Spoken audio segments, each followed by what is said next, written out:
Olá, Rui Sá. Bem-vindo às M-Talks Farol do Festival Mental. Pergunta número 1 é, Viva.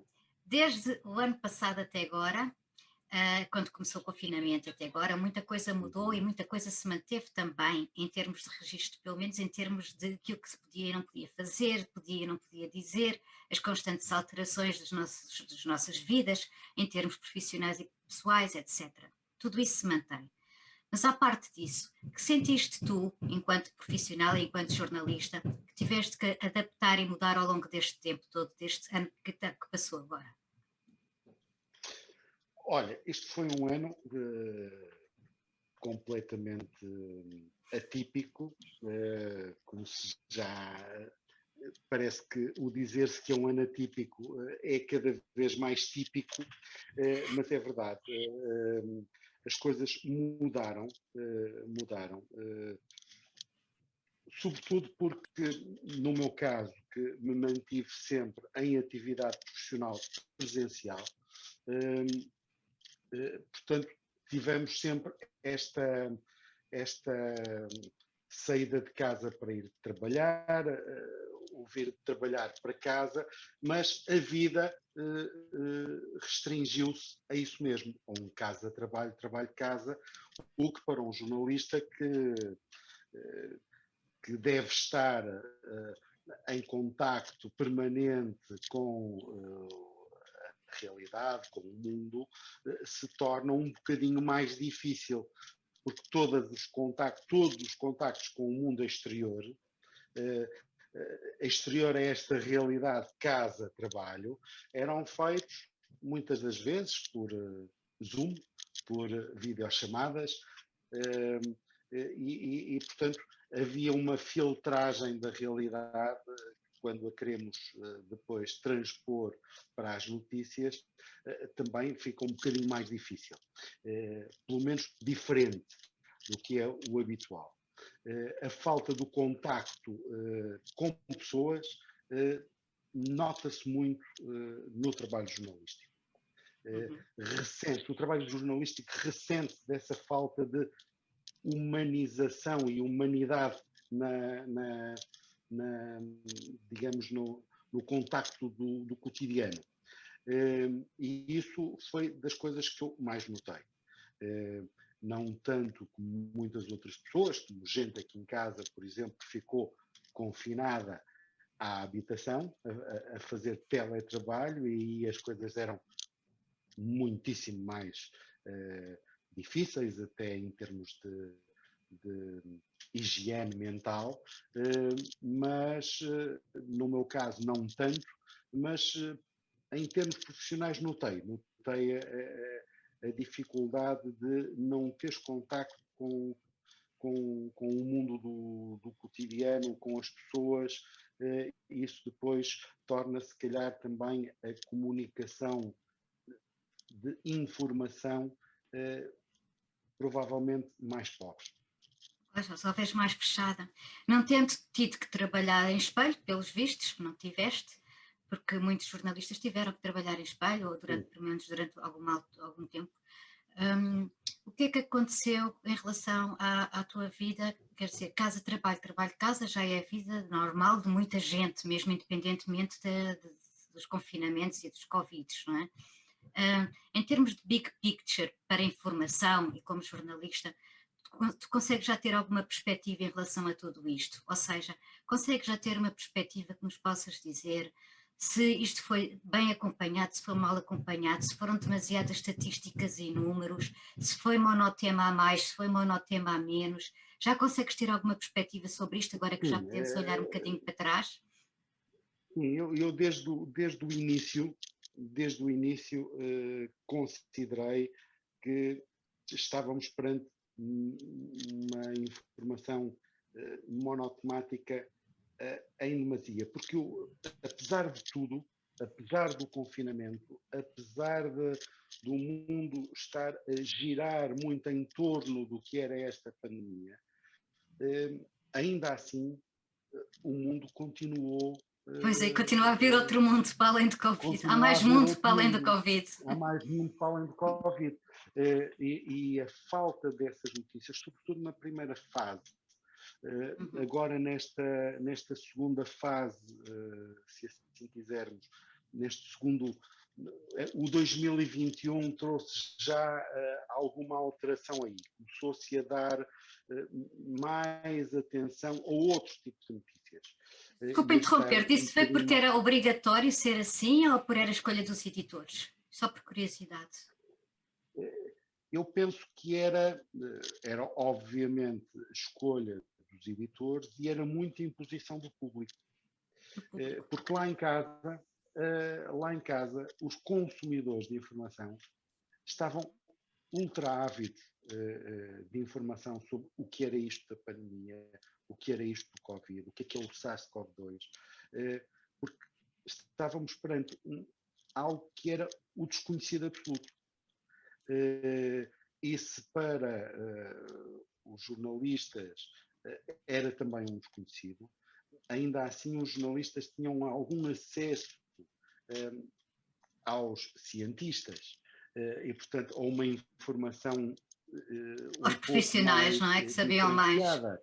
Uhum. Exatamente. E, portanto, havia lá em casa muita apetência por este tipo de notícias e por uma sede de informação, afinal o que é isto e como é que nós nos vamos poder comportar sobre isto, em relação a isto. E isso foi muito notório. A partir do momento em que a informação básica sobre o que é a pandemia, quais são os cuidados a ter, etc., começaram a circular mais, as pessoas começaram a pensar, bem, mas afinal, se calhar o mundo é mais do que pandemia, quer dizer, também não vale a pena estarmos sempre a dizer que temos que usar máscara quando estamos com outras pessoas, ou que temos que lavar as mãos. Quer dizer, isso já são dados adquiridos. E, portanto, Mais as ou pessoas menos. começaram. Há quem continua a não a fazer. Sim, Mas há isso já quem são continua a não opções. fazer, mas isso aí já é por opção. Eu penso que a informação já chegou e depois estamos perante algumas pessoas que deliberadamente dizem não, eu não vou usar máscara, ou não, eu não vou lavar as mãos, ou não, eu não vou tomar a vacina. Mas a informação está lá. E, portanto, a partir desse momento, as pessoas também estão mais disponíveis, já beberam daquela informação que consideravam absolutamente necessária, e, portanto, já estão mais saciadas desse tipo de informação e já começam a pensar, então, e o resto? Não é? Portanto, também de uma maneira, se calhar, natural, as escolhas editoriais foram começando a olhar para outras realidades e começaram a dar outro tipo de informação.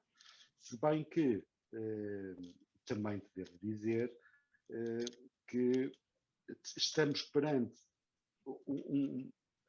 como estamos perante uma pandemia, que é algo global e que é algo que tem interconexões com basicamente todas as áreas da nossa vida. Muitas das vezes, quando nós estamos a dar um enfoque informativo numa área que não é propriamente a área da saúde, mas involuntariamente também estamos a falar da pandemia, porque estamos a falar das interconexões que isto tudo tem, como por exemplo a cultura, como por exemplo Economia. a economia, percebes? Até Portanto, política. até a política. Portanto, não estamos num monotema, saúde, pandemia, saúde, mas estamos numa espécie de grande mundo que ainda está muito contaminado com esta história da pandemia, não é? Com o problema da pandemia. E, portanto, de uma maneira ou de outra, acabamos sempre por ir bater a este assunto, ainda que, mesmo quando olhamos lá para fora, porque lá fora também o que nos chega é muito por aqui, não é?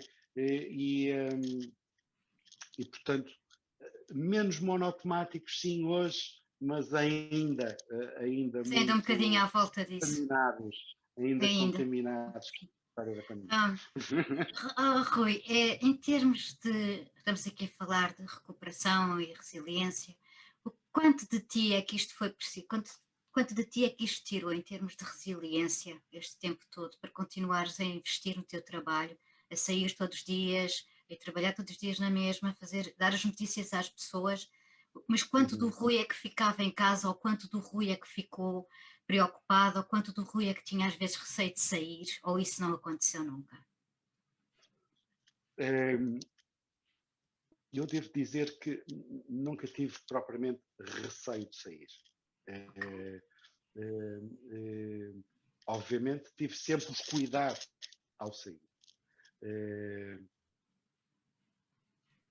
Autoimpus-me muitas limitações de não estar com determinadas pessoas, não ter contactos mais tão próximos com as pessoas mais velhas da minha família. Apesar de haver um cuidado por parte também da RTP, porque eu trabalho na RTP, em criar condições para que as pessoas tivessem o contacto físico menor possível, apesar de tudo, tem que haver algum contacto físico, alguma proximidade, claro, fruto da relação de trabalho.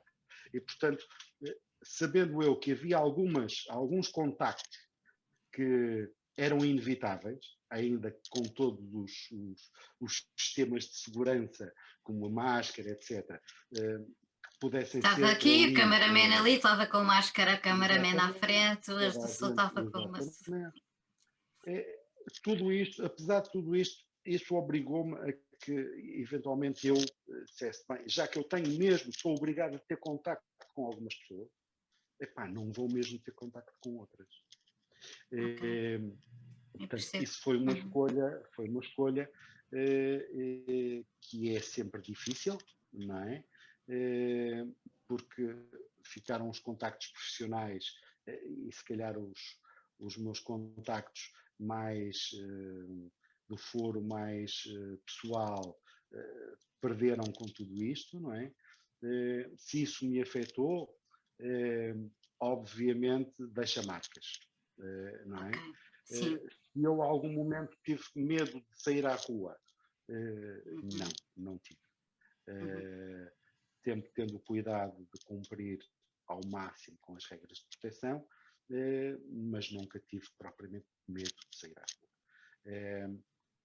Se isto teve impacto na minha saúde mental, obviamente que teve. Só o facto de voluntariamente não estar a querer ter contactos com pessoas que me são queridas, ou evitar esse tipo de contactos, limitar esse tipo de contactos, obviamente tem impacto. Não é?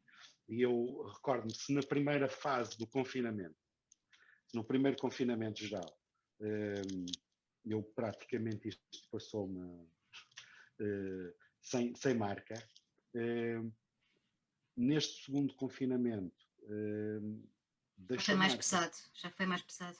Foi mais pesado, foi mais pesado porque foi mais tempo, não é? Já estávamos nisto há mais tempo. Deixa-me só contar isso, eu recordo, por exemplo, a dado momento de ter sonhado que estava a tomar um café. A sério, foi em sonhos. A sério, sonhei que estava a tomar um café. Isto para mim foi assim uma marca. Assim, epá, há aqui qualquer coisa que não funciona. Já era o subconsciente a falar contigo, a dizer isto não está a ser muito bem. Quando sonhas de estar a tomar um café num café, não é normal. Percebes? Há estas pequenas marcas. Eu acho que este segundo confinamento foi mais pesado porque já vinha na continuidade do primeiro, já vinha de trás. Eu espero bem que a gente não tenhamos que chegar a um terceiro confinamento, porque esse aí, se a mim, acho eu, me vai deixar marcas pesadas, a quem está verdadeiramente confinado. Confinado, exatamente. Será terrível, não é? É muito pior ainda. Rui Sá, obrigadíssima por ter estado connosco aqui na Zen Talks for All. Beijinho grande, fica bem. Obrigado, obrigada pelo tempo. Até breve. E é sempre um prazer saber que há gente que levanta estas questões e as traz para Sempre, sempre aqui estamos para isso. Um beijinho grande. É importante refletir sobre tudo isto. Obrigado, Ana. Obrigada, beijinho.